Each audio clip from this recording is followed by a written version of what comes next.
Good afternoon, and welcome to the Association of Justice and Treatment Professionals 2023 Justice and Treatment Partnerships Conference. This is plenary number 6, the last plenary in the series during this year's conference.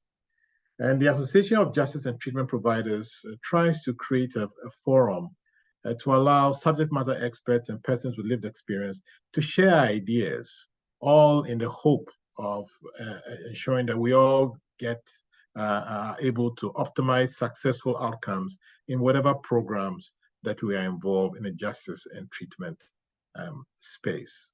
Certainly, we are very, the AJTP is very appreciative of the subject matter experts who come in, are prepared to volunteer of their time. However, we have to indicate that their opinions that are expressed are their own. They provide them for the purpose of learning. However, those opinions may not necessarily reflect the opinions of the Association of Justice and Treatment Professionals. During the course of my remarks, I will make a reference to a number of people who have helped to bring this conference to you. And I will indicate that the biographies of those persons are set out in detail at the website www.justicetreatment.org. And I'll indicate that my name is Justice Barnes. I'm the conference chair. This conference has been brought to you by a planning committee made up of Brian Cooper, Aileen McGinty, Megan Oliver, and Carol Sinclair, as well as myself, Justice Barnes. And we are thankful to all the persons who have assisted us in bringing this conference to you over the last 3 days. We love to engage with you during the process of this presentation. And therefore, we encourage you to send your questions to the Q&A. Today's topic is treatment strategies for individuals at a high risk of committing a violent sexual offense, guiding good choices. It will be presented to you by Carol O'Neill. And the person who is going to shepherd us through today's presentation is Brian Cooper, who will be the moderator and will be your host during the next short period. Brian is a program manager with St. Joseph's Healthcare Hamilton and holds responsibility for acute mental health inpatient care and the Cleghorn Early Intervention in Psychosis Clinic and SCIS Inpatient Rehab Team. Brian is the co-chair of Early Psychosis Intervention Ontario Network and director at large with Canadian Consortium for Early Intervention in Psychosis. As an occupational therapist, Brian has worked in a number of primarily mental health settings, including inpatient care, assertive community treatment, and early intervention in psychosis in Ontario, Nova Scotia, as well as Newfoundland and Labrador. Brian has led various community development projects and funded research initiatives that range from setting national standards for transition for youth and mental health care to economic evaluation of early psychosis services and cross-sectorial support in employment and mental health care for youth and young adults. So with that, I'll turn today's proceedings over to Brian Cooper. Thank you so much, Justice Barnes. I really appreciate the opportunity to be here today. And thank you everyone in the audience for being a part of the session. The last this is the sixth of 6 sessions, have been very, very diverse and engaging, and we're really excited to close it off with a great presentation today. So just a few pieces before we get rolling. First and foremost, I do want to offer a land acknowledgement. I'm calling in from Hamilton, Ontario, so I know there's going to be people calling in from across the continent. So I know we all have different lands to which we're living and working, but I'll speak for Hamilton. Hamilton is situated upon the traditional lands of the Erie, Neutral, Huron-Wendat, Haudenosaunee, and Mississaugas, The land is covered with a dish with one spoon wampum belt covenant, which is an agreement between the Haudenosaunee and the Anishinaabe to share and care for the land around the Great Lake region. This land is also covered between the Great Lakes Purchase of 1792 between the Crown and the Mississaugas of the Credit First Nation. I also just want to acknowledge from my own perspective that my place in Canada started in the early 1900s when my family moved here from the United Kingdom.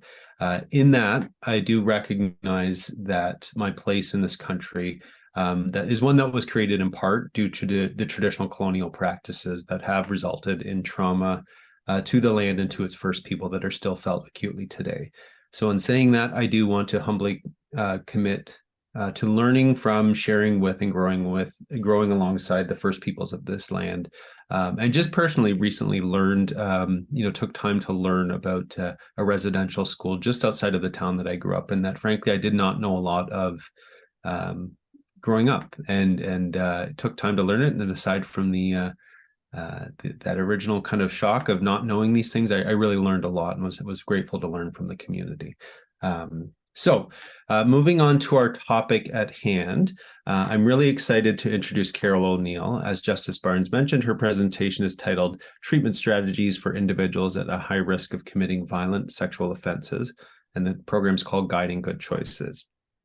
Carol O'Neill is a restorative justice program associate with Mennonite Central Committee for over 5 years, working with the CASA, which stands for the Circle of Support and Accountability for Individuals Who Have Harmed Sexually, and the FCRI, which is the Faith Community Reintegration Initiative for Women just released from incarceration. She is married to Mark and has two children and 5 grandchildren. She's excited about this new project that she has developed entitled Guiding Good Choices. The goal of the project is to prevent individuals at risk of harming others sexually, to get them help before they do, and in doing so, prevent the cost and trauma of growing number of sexual or criminal offenses related to sexual assault and less victims. And before Carol gets rolling, I should have mentioned this before, just a few housekeeping points. We would just ask that if you have any questions, and we'd certainly encourage you to ask questions, that you put them in the Q&A button. It should be at the bottom of your Zoom screen. You can type those out. We won't be answering questions during the presentation, but you can enter them there, and I'll do my best to pose those to Carol at the end of the presentation. The presentation should run up to an hour, and then there'll be 15 minutes or so for questions, so lots of times for that. The session is being recorded, so no need to frantically write notes. It will be on the Association of Justice and Treatment Professionals website shortly after today. And just one other housekeeping piece, in a few others where people have been raising their hands, if I can just ask if you could just use the Q&A button, that just makes facilitating these sessions a little bit easier. So with that all said, I'm going to pass it over to Carol and look forward to the presentation. Thank you, Brian, and thank you everyone who is attending today. It's not a topic that people normally like to talk about or hear about, but it is something that's extremely important and is not going away. So I am going to start my presentation. There we go. All right, so we will start. So we're going to go over 3 things today. One is how this idea started, who was part of the program design, and highlights of the project. So as Brian mentioned, I am an associate with the program COSA, which is Circle of Support and Accountability. It's been in existence for over 25 years. It started in Hamilton by a group of individuals who were approached by the police and parole, saying that there was a gentleman being released into the community that was a high-risk offender, and he was on his WED, which is warrant expiry, and they weren't sure what to do. So this group got together and formed a circle around this person, and it grew from there. At first, it was strictly high-risk individuals, but it has morphed now into any individual that takes accountability for the offense and has been convicted of 1 or more offenses of causing sexual harm. Up until March of this year, it was funded by the federal government, but they pulled the funding at the end of March. So right now, my group is funded by Mennonite Central Committee with a private funder that believes in the program and is funding it for a couple of years. We have COSA in Peterborough, we have COSA in Ottawa, and we have COSA in the West Coast, Hamilton and Kitchener as well. Other than that, it has pretty well closed up across Canada, but it is now actually worldwide. There is a huge COSA in Australia and one in the UK. So COSA is a reintegration program inspired by the restorative justice principle that reduce victimization by assisting people who have committed sexual offenses to lead a responsible, constructive, and accountable life in our community. And it is our community because they will be released. And so they really need support so that this cycle does not continue. So as I mentioned before, it was started in around 1994. The one primary goal has always been no more victims. It's a support of accountability that is only community-based organization offering this service. There are other organizations that do similar, but not an actual circle of support and accountability, with the core member being in the circle and 2 volunteers sitting with them. Over the years, it has been across Canada, and now, as I mentioned before, it is worldwide. It's assisted thousands of recently incarcerated people, referred to as core members. They voluntarily seek COSA's help. It is not something that is mandated, although the parole boards more and more are putting that into a release plan to suggest that they seek COSA's help. I do go into the institutions pre-release and talk to them about COSA.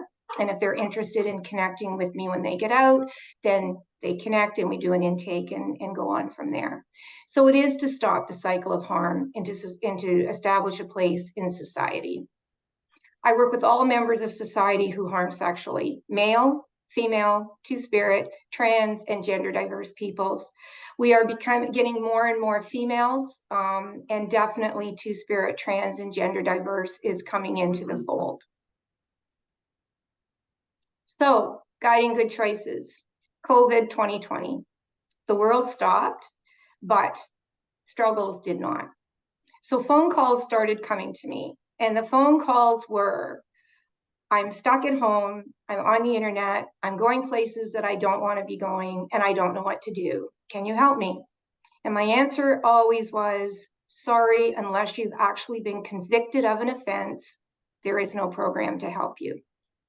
So I received an email. I'm trying to find some help with problematic thoughts and actions. I haven't hurt anyone and really don't think I would, but would like some help or information on how to prevent doing so. This came from Cam H. They asked what type, and he said against children. He lives in the GTA. They were not sure what to do with this direct email, and they sent it to me to see if COSA had any thoughts. So COSA did not have any thoughts because, again, it really is based on conviction. So I asked Cam H, and Cam H came back with, we are developing an anonymous helpline and formal in-person treatment program for this group. We talked about whether or not there could be value and what they are doing, and then something with psychosocial help as well. They weren't at the stage yet where they could offer something, but that struck me as a great place for COSA to give their expertise. And Cam H's program is being funded by public safety. So now where do I turn? Therapists have a duty to report, and it can be a very gray area. I've had individuals that have gone in and said they have these thoughts, and right off the bat, they've been reported, even though they have not done anything yet.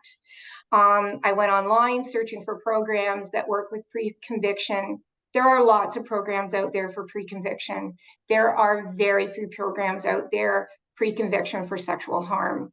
There's more in the last couple of years, but the US have some, the UK have some. I reached out to Marley Liss, who is a survivor and a restorative justice advocate.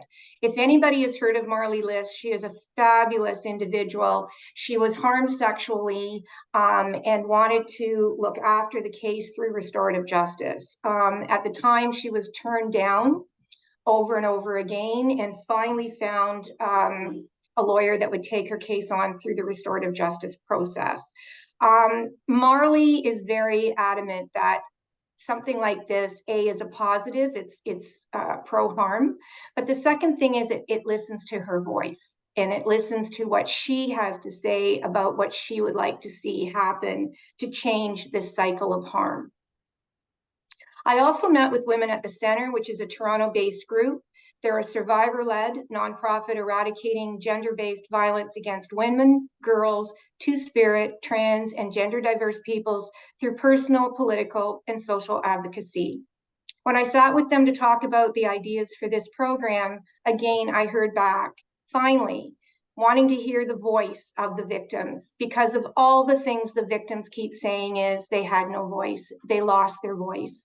So this was a way for them to see something positive happening and listening. So we talked about how Women at the Center could help this move forward with ideas. I also met with Men in Healing out of Ottawa. This is a sexual integrity program that will support men with issues of chronic porn use, infidelity, and other compulsive sexual behaviors. Rick was fabulous with this, figuring out ways. He works on an anonymous helpline as well, which runs out of the US. But again, nothing psychosocial in the community to sit with individuals that know that they've got challenges, know that they've got struggles, and have nowhere to turn. Because honestly, if you went to somebody and said, I'm having these thoughts, you know, as we've said before with any I've met, people would rather say that they use crack than this, because at least then somebody looks at them and feels that they have an issue. Whereas if they go with this problem of chronic porn use or compulsive sexual behaviors, people look at them and they're a freak. I also met with the Toronto Sex Crimes Unit, Child Exploitation. I met with Detective Sergeant Barb Adams and a couple of other detective sergeants. She wrote back that this program is cutting edge. If it can stop even one person or child from being exploited, it's succeeded. I've been speaking with the Crown Attorney responsible for sex crimes and advised her to speak with Carol. Hasn't happened yet. Things have gotten busy. We're still looking for different fundings, but it was fabulous sitting with the Toronto Sex Crimes Unit, because I got to hear their thoughts on this and how this could work for them. So it's almost like an AA, somebody they know is struggling with something. Is there a place that they can send them voluntarily to sit down and talk about their issues without hiding it and then just going down the rabbit hole further and further?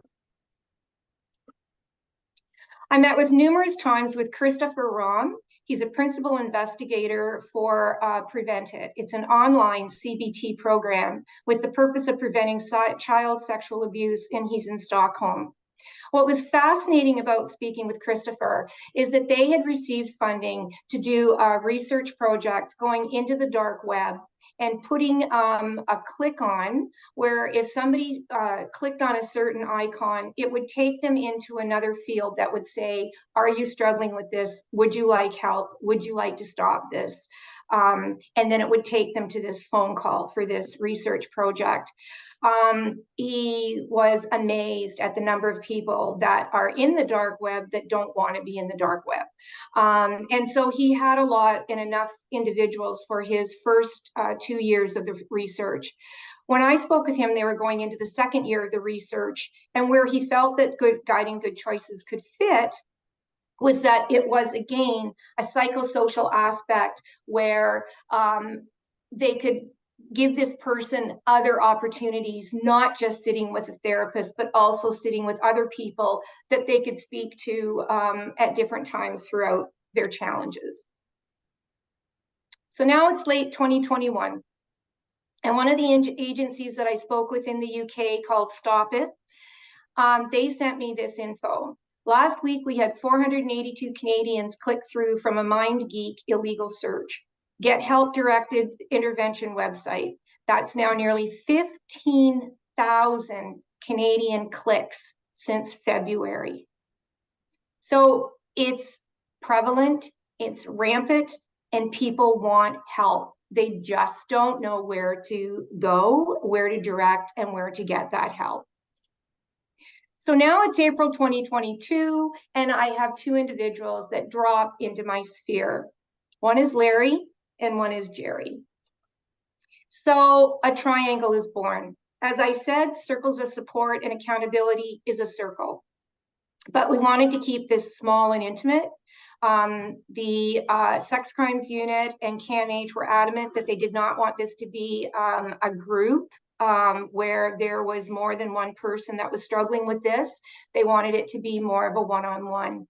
So decided on a triangle. In that triangle is a peer who is an alumni of the Circles of Support and Accountability, who has been in a circle for more than 24 months and has proven that they've transitioned safely back into community. They want to give back and they want to stop the cycle. They want to be able to use their knowledge of going in the right direction to help someone. We used a volunteer from COSA who's familiar with the concerns and struggles that they will hear and nothing will shock them, and the core member themselves again, and then myself as staff. What it did, this triangle, was provide a safe, non-judgmental place for participants to talk openly about struggles related to sexual thoughts, attitudes, or behaviors that are harmful to others or themselves. So Larry, he was 19 when we met. This was, again, online. He's from Japan. He was sent to Winnipeg for schooling by his parents when he was 15. He lived with a Mennonite foster family, and they became his family. Next door was another family that it's a small community. They all went to school together. They all summered together. They all hung around together. The daughter at the time of the neighbor was 12 when they first met. And then as time went on, they became very good friends.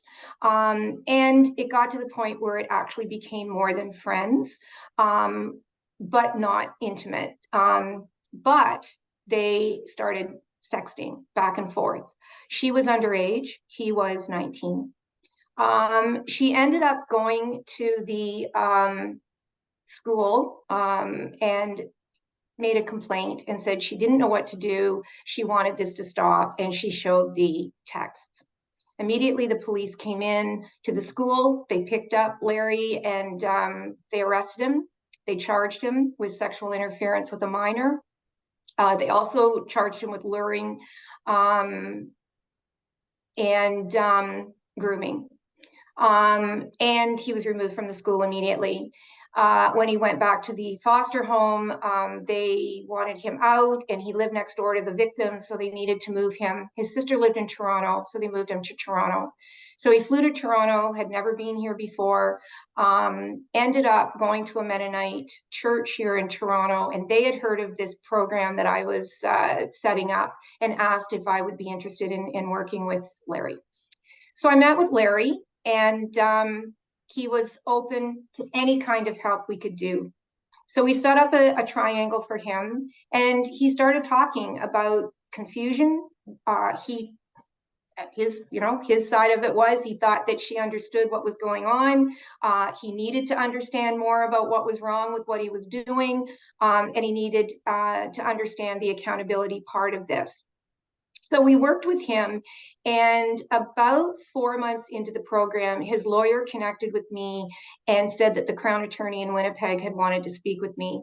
So the Crown Attorney and I spoke. We talked about what this program was and what the outcome of it was to be.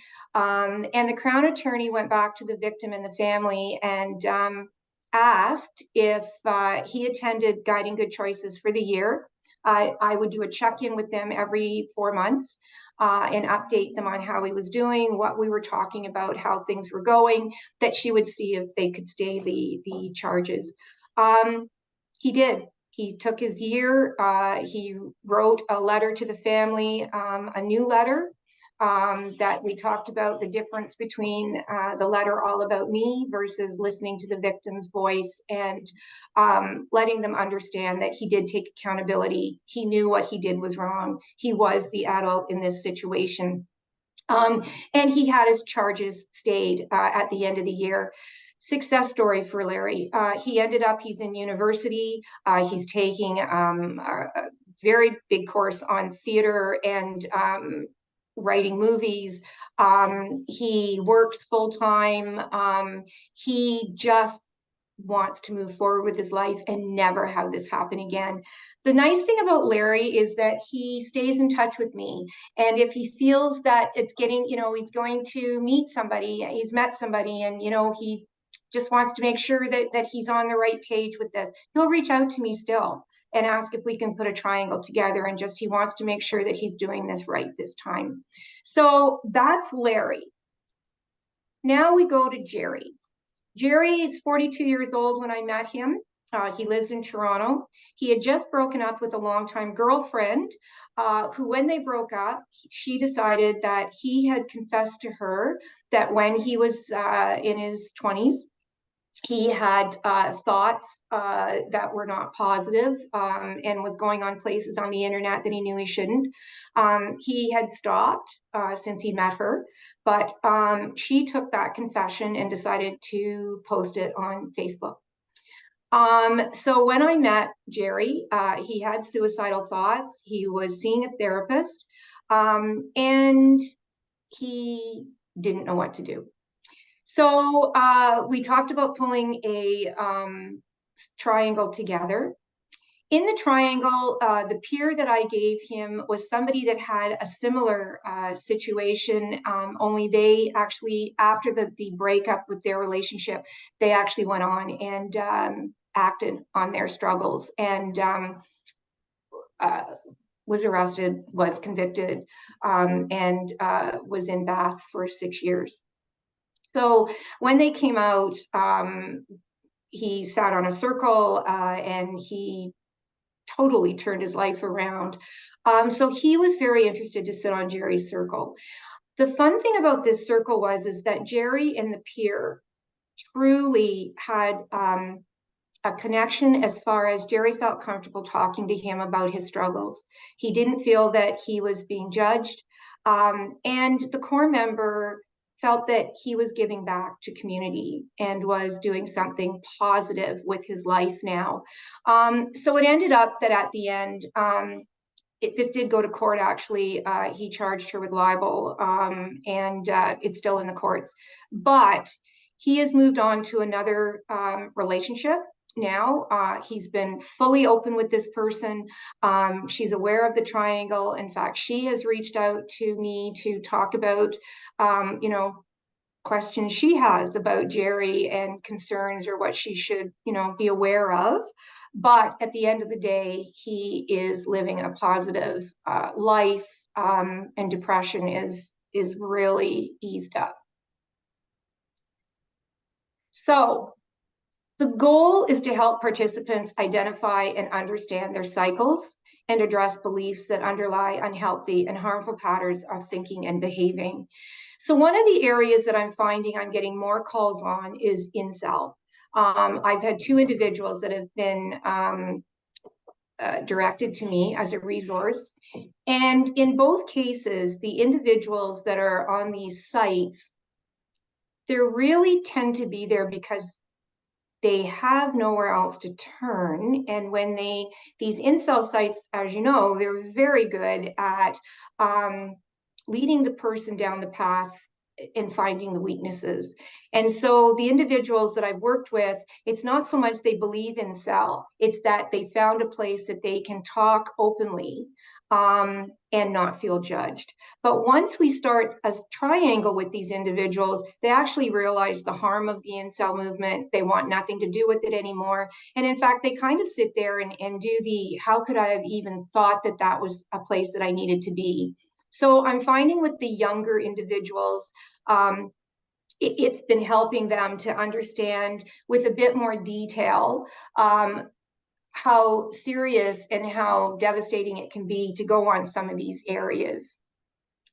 So the Guiding Good Choice Triangle, discuss with the participant their current and past factors that may lead them to harming others. To do this, there is an emphasis in building an understanding of the relationship between their unmet needs and sexual harm to themselves and others. Other than Larry, my 19-year-old, I will tell you that 90% of the individuals I work with, whether it's in COSA, post-offense, or pre-offense, GGC, they have been harmed sexually and either felt embarrassed to tell anybody, told somebody and it was said, you must be lying, or they told somebody and they were told to just keep it quiet. So they have kept that trauma inside. And unfortunately, that cycle has led to the cycle continuing. So this is giving individuals an opportunity to talk about, I'm in a bad place and I know that this is going to get worse if I don't ask for help. And it gives them a place to vocalize it. Research demonstrates that pre-offenders will be less likely to offend or harm others if they learn more appropriate ways to meet their needs, leisure activities, social needs, etc., as well as a safe place to talk about their concerns. We use the Good Lives model in COSA, and we use the Good Lives model in Guiding Good Choices as well. So we do talk about, what do you do with your leisure time? What do you do with your social time? How does your relationship look? Are you working? Do you have a spiritual or a faith side? Different things that everybody needs as a good life. Leisure activities and social needs are by far the areas that seem to be lacking the most, especially if somebody is not comfortable being around other people. COVID had a big effect on people staying in and getting on the internet and doing gaming or getting on sites that they should not be on. It becomes a wormhole. And then if they lose their job, if their marriage breaks down, they're taking that time and they're going into places that they should not be going into. So it is a concern. And so Guiding Good Choices is a place that they can go to talk about this and understand better ways to deal with this spare time that they have. On their own, prior to meeting with their Guiding Good Circle Triangle, the men all used words like they were evil and that no one would ever understand. The shame and isolation for all the participants was overwhelming.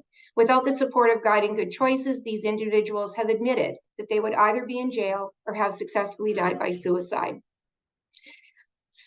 People and individuals that cause sexual harm are definitely the lepers of today's society. It's heinous crimes and it's not getting any better and it's not going away. Internet crime, porn, internet places that they're going to is just increasing. CP24 every day has somebody new that has been charged. So this is not going away. So to try and be proactive and stop somebody before they actually harm someone or go onto internet places that they should not be, which is still causing harm to somebody who's on that site, it needs to be stopped. Individuals coming out of jail, out of incarceration, need to be helped as well, because otherwise you throw them into a society where they live on the street, they have nothing else to do, and without that support, they end up either going back to jail because they've harmed somebody, or I actually just had an individual who was successful dying by suicide last week. So there needs to be some hope somewhere. The outcomes, the direct impact in our first year, individuals are getting to see their worth and can live a healthy life and be in a better place emotionally. On a community level, the project is keeping people safe in the community and participants are not self-harming as a result. Definitely the community level outcome is extremely important and one of the main factors for this. We need to keep the community safe. All ages need to be safe. Universities need to be safe. All of these are people that are struggling, and this did not happen overnight. These are all instances of either not understanding in the case of Larry, or somebody that knows it's wrong and not sure where to turn for help. But it also shows the individuals that we work with that there is a self-worth to them and that they can lead a healthy life in a better place emotionally instead of turning to this dark space. Now, I know I was really fast with this. I'm a fast talker as well, but I'm going to leave places now for questions because I'm not sure. It's a deep subject, and it is, especially for the justice system. I know I get a lot of different questions from individuals on what our role is in our duty to report. So I'll open it up and see if there's any questions. So I would just thank you so much, Carol. That was a very interesting presentation. I really appreciated you taking the time to share this program with us. So just to those watching, as mentioned at the start, there's a Q&A button at the bottom of your Zoom screen. So if you want to ask any questions, we have lots of time for questions. Please enter them in there, and we can try to have them answered. So I see one has just come up. The question, just a pretty straightforward one. How do we refer clients to this program? So just through my contact information. I'm not sure, Brian, or should I put that in the chat, or how? Probably best to put it in the chat, and we can make a point of, if you're comfortable with it, we can probably make a point of putting that up on the. So everybody that reaches out, I will respond to, because it definitely is something that's not an easy reach for people. So definitely, I am there to talk to individuals. When I talk to them, I will do a short intake if they're interested in moving forward with the triangle. And they have to want to do this. I had a therapist that we, two of us did it together with the individual that said that they wanted help. But when we started the conversation, they actually weren't open to sharing or moving forward. So yeah, it's, there's all different ways to do this. And every individual has a different challenge they're struggling with. So each individual is looked at separately. As well, if they want to go on a triangle, I do place them with a core member that I feel can identify with what the challenges are that they're facing, as well as the volunteer that I would put with them would be somebody that would understand the struggle. Along those lines, actually, one question that I had, and just for everyone, I did put that email address in the chat. So if anyone wants to reach out to Carol, that's the email. In the other initiatives that you looked into early on as you were setting this up, and with your own, the idea of kind of self-referral seems to be a key part of it. And it was really interesting to see how you've integrated lived experience, both from different perspectives. But I wonder if you can comment on, how you can almost promote this with people, because I would suspect a lot of people, who might be having these thoughts would be very reluctant to reach out for the worry of being put on a list or flagging this. And like you say, these are people who are there's a lot of stigma associated with this, just given the impact of these sorts of situations. And I just wonder if you can comment on how you might work to support people in reaching out for those preemptive interventions when they're having these thoughts. Well, two things. Therapists have been a great resource for me so far. Lawyers I've had 2 lawyers approach me as well. I will be honest with you, funding has been a challenge, as it is with everything. And I would like to put something online as a promotion. We have a website for COSA, which is how my original, conversation started back in COVID. My challenge is that I actually see there would be maybe a huge number of people reach out at once and could not be accommodated. So I need to make sure that we can do this and look after individuals without having a 2-year waiting list, because, I've promoted something and it's not sustainable. The other is, once there's funding, I can start getting more training the trainer and get more areas out there. Because Winnipeg was extremely interested in this after we worked with Larry. But again, I need to make sure that I can work with the individuals and not shove people off. And is there a way that you, in that same vein, again, coming from the healthcare field, we're very acutely aware of wait lists and the risks that can cause. But I wonder, is there a gauge of risk, like as somebody's coming into the program, that might kind of warrant, let's say if you have a number of referrals that might kind of warrant more intense interventions, or that would help kind of flag that those. Well, I think your conversation with you tells you the risk. I mean, as I talked with Detective Sergeant Adams at the Toronto Sex Crimes, the comment was, I'm on a bad site on the internet, is subjective. If they say to me, I'm on a site with 2-year-old children, I have a duty to report that because they're definitely in the wrong place.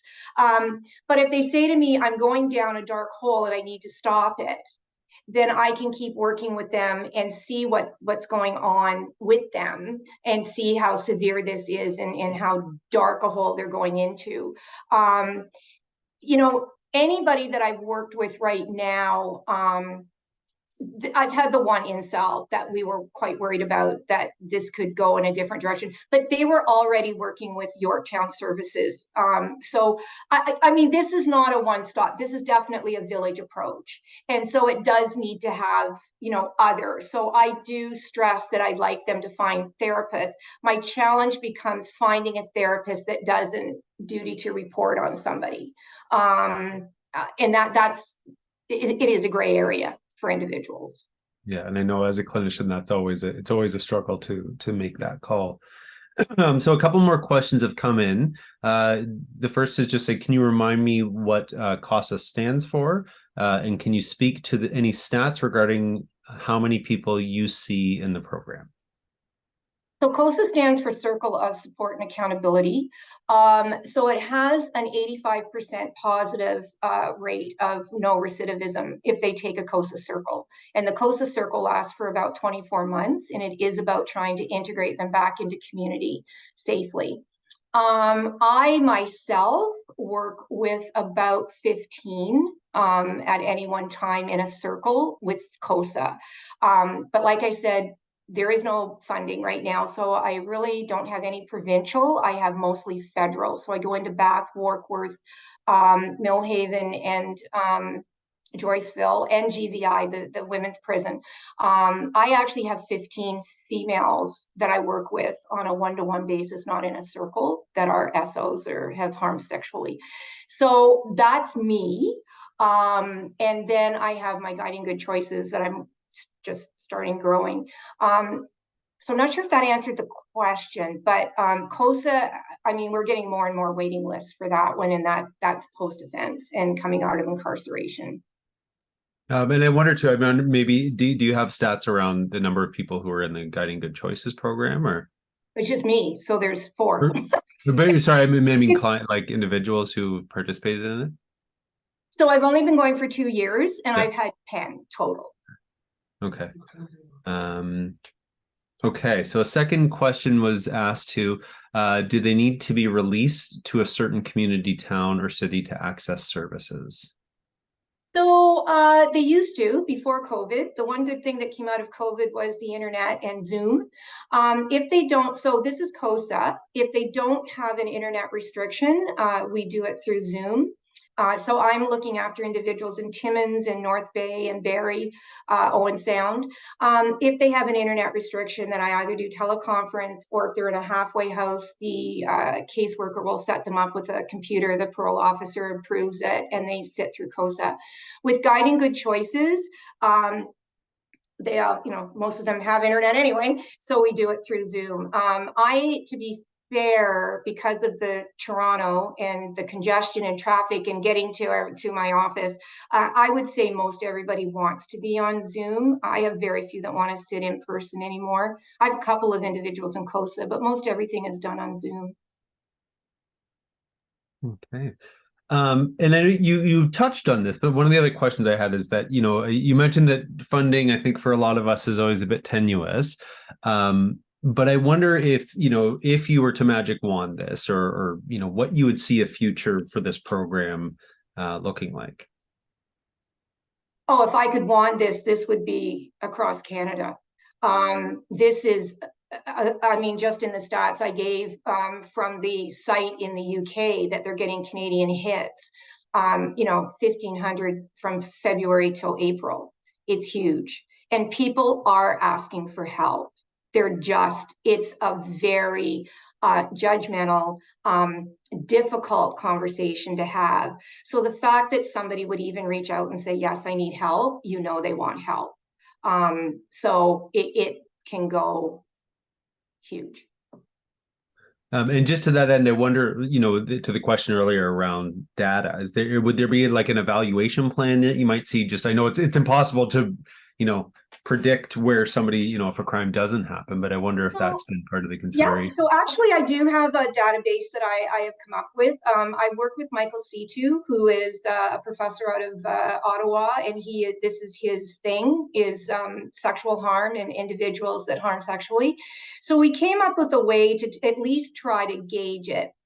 And one of the ways is every 3 months, I ask them a set of questions on how they're feeling now as compared to when they came in. Our urge is less. So I do have something to at least evaluate how they are feeling. Obviously, if they drop out, then I know that this isn't going well. But the questionnaire actually has shown, and that was part of that last file where it said that, you know, at the beginning, these are the thoughts they had about themselves and where this was going. And this is where they are 3 months, 6 months, 9 months, and then 12 months. It's interesting. And I wonder too, like with the groups that you had originally consulted with, especially those victims groups, have you been able to provide that feedback back to them? They actually sit on my steering committee. Oh, wonderful. So I have women at the center on my steering committee. I have Marley Liss. I have the Detective Sergeant Barb Adams sits on it. Now, to be fair, we're still in infancy, so it's not robust yet. But though, and same with Dr. Ainsley Heisman from CAMI. She's been a huge support for me. So they are very important to how this will look going forward as well, and hearing their voice, and then hearing how this program is working to avoid more sexual harm. Wonderful. Okay, I will just put the call out. We have a little bit more time left. If anyone has any other questions to ask of Carol. If not, you can always reach out to me through that email. I'd love to talk to anybody about this program and see it move forward. And Carol, are you able to put in what you mentioned that there's a CASA website as well? Yep. And I wonder if you could throw that up so that's there for people if they want to learn more. So if there's no further questions as Carol's adding that, I just wanted to thank you, Carol, for a very interesting presentation. I think opened up a lot of world of potential for prevention in terms of working with a very difficult situation in individuals. So, so on behalf of the Association of Justice and Treatment Professionals, just thank you for being a part of today's session. And thank you all to people in the audience and everyone who watched over the course of the last 3 days. As mentioned, there's been some really, really great talks. And they'll all be available on our website. So we're really excited to share those with you. And thank you again for participating. So please share these far and wide, and wish you all a great weekend and rest of your day. And I'm just, yep, Carol has added that the info, that's the website. Okay.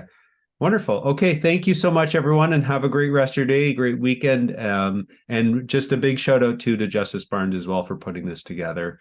I've been a volunteer with this for a number of years. And I learn something new every single time I do this, and it's a great organization. So anyone wishing to get involved, please check out the website, and have a great day, everyone. Thanks, Brian. Bye.